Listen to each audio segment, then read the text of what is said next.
क्यों कानूनी शिकंजे से दूर रह जाते हैं समाज में अंधविश्वास, कुरीति, लूट एवं पाखंड फैलाने वाले ओझा, गुनी व तांत्रिक।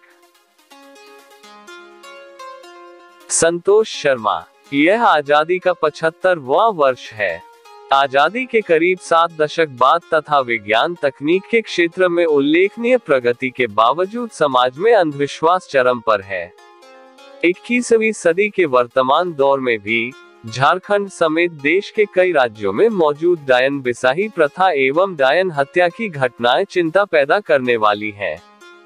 इसकी जड़ें एक और ओझा, गुनी, तांत्रिक आदि एवं इसकी आड़ में लाभ उठाने वाले तत्वों तक जाती है। वहीं समाज में मौजूद पुरुष वर्चस्व वाली मानसिकता एवं महिलाओं का संपत्ति में अधिकार का मामला भी इससे जुड़ा है। सत्ता व्यवस्था के साथ ही समाज के ताकतवर वर्चस्ववादी समूहों का समर्थन व संरक्षण भी वैसे तत्वों को भरपूर प्राप्त होता रहता है। इसके कारण समाज में अंधविश्वास, कुरीति, लूट एवं पाखंड फैलाने, उसे बढ़ावा देने वाले लोग अक्सर कानून के शिकंजे में फंसने से बच जाते हैं या पकड़ में आने के बाद भी आसानी से छूट जाते हैं। संविधान ने वैज्ञानिक मानसिकता के विकास को नागरिकों का मौलिक कर्तव्य निरूपित किया था, पर देश की आजादी के 7 दशकों बाद भी परिणाम हम सबके सामने है।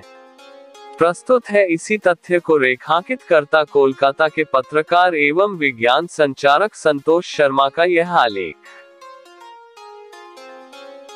भारत आज शिक्षा, स्वास्थ्य, विज्ञान आदि क्षेत्रों में क्रमशः तरक्की कर रहा है। विज्ञान व स्वास्थ्य क्षेत्र में आए दिन नए नए खोज हो रहे हैं। लोगों में जहां विज्ञान के प्रति उत्साह बढ़ रहा है, वहीं अनेक अंधविश्वास जनता के मन मस्तिष्क से धीरे धीरे कम होता जा रहा है। यह तो सिर्फ देश के एक हिस्से की छवि है। दूसरे हिस्से की छवि में आज भी अनेक लोग झाड़ फूक, तंत्र मंत्र, भूत प्रेत, ओझा, तांत्रिक, अलौकिक घटना, काल्पनिक कहानियों आदि में विश्वास करते हैं और इन सब का फायदा उठाते हुए झाड़ फूक, तंत्र मंत्र, ओझा, तांत्रिकों, ज्योतिषियों का ठगी का धंधा फल फूल रहा है। आज भी ओझा, तांत्रिक, बाबा, माताजी झाड़ फूक व तंत्र मंत्र की मदद से किसी भी बीमारी या मानवीय समस्या का समाधान करने का दावा करते रहते हैं, जबकि तंत्र मंत्र, झाड़ फूक, चमत्कारी शक्ति से किसी भी बीमारी से छुटकारा दिलवाने का दावा करना कानूनन जुर्म है। लेकिन मौजूदा कानूनों को ठेंगा दिखाते हुए सिर्फ अलौकिक शक्ति, तंत्र मंत्र या झाड़ फूक से किसी भी बीमारी का इलाज या समस्या का समाधान करने के नाम पर लूट पाखंडी धंधा चल रहा है। चमत्कारी चिकित्सा शिविर। तथाकथित अलौकिक शक्तिधारी एक बाबा तो सिर्फ झाड़ फूक से अंधे को रोशनी, गूंगे को बोली और बहरे को श्रवण शक्ति प्रदान करने का दावा तक करता है। सिर्फ दावा ही नहीं, बल्कि बाबा का चमत्कारी चिकित्सा शिविर का भी आयोजन किया जाता है।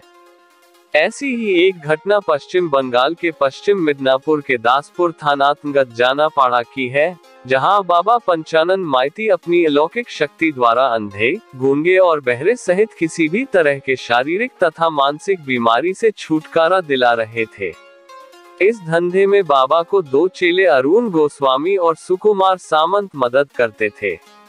इस चिकित्सा शिविर में इलाज करवाने के लिए आने वाले हर एक मरीज को 10 रुपए में एक कॉपी दी जाती थी, जबकि इस कॉपी का दाम केवल 1 रुपए था। उस कॉपी में कलम से कई श्लोक लिखी रहती थी। खुले मैदान में आयोजित चमत्कारी शिविर में इलाज के लिए आए अंधे, गूंगे, बहरे या अपंग जैसे विकलांगों और मरीजों को उस कॉपी में लिखी ईश्वर भक्ति का पाठ करवाया जाता था। बाबा पंचानन किसी अंधे की आंखों पर हाथ फेरते हुए मंत्र पढ़कर उस पर फूंक मारते थे। इसके साथ ही बाबा उस मरीज से कहते हैं, देखो तो तुम्हें कुछ दिखाई दे रहा है या नहीं। यदि अंधे ने ना में जवाब दिया तो उस पर बाबा फिर पहले जैसा कारनामा दोहराते। इसके साथ ही बाबा यह तसल्ली देते, मेरे पास और 2-4 बार आओ, तुम्हें हर चीज साफ दिखाई देगी, तो देख सकेगा। अब एक गूंगे की बारी। किसी गूंगे से बुलवाने के लिए बाबा ने उस गूंगे की जीभ को हाथ से जबरन खींचकर बाहर की ओर निकाला एवं उस जीभ को अपने जीभ से स्पर्श कराकर गूंगे के मुंह से कुछ बुदबुदाया और फिर बाबा ने चीखकर गूंगे से कहा, बोलो माँ, बोलो बाबा। बाबा के इस कारनामे के बाद भी गूंगा पहले जैसा बेजबान बना इधर उधर देखता रहा।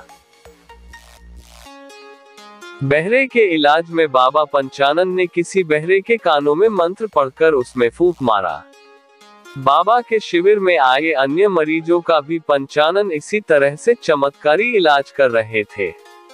चमत्कारी इलाज के बाद मरीजों से कहा गया कि बाबा के शिविर में आए लोग और मरीज दानपेटी में 5 से 100 रुपए का अवश्य दान करें। कुल मिलाकर चमत्कारी इलाज और दान पुण्य के नाम पर गरीब, लाचार लोगों और मरीजों से मनमर्जी रुपये की वसूली की जाती है। आधुनिक चिकित्सा विज्ञान की धज्जियां उड़ाते हुए सिर्फ तंत्र मंत्र, झाड़ फूंक और चमत्कार द्वारा अंधे को रोशनी, गूंगे को बोली और बहरे को सुनने की शक्ति प्रदान करने के नाम पर विकलांग लोगों के साथ गंदा मजाक किया जा रहा है। रोग से छुटकारा दिलाने के नाम पर पंचानन बाबा का पाखंडी चिकित्सा शिविर चल रहा था। वहीं आश्चर्य की बात थी कि इस पाखंडी शिविर को बंद करने में आरंभ में पुलिस व प्रशासन ने चुप्पी साध रखी थी।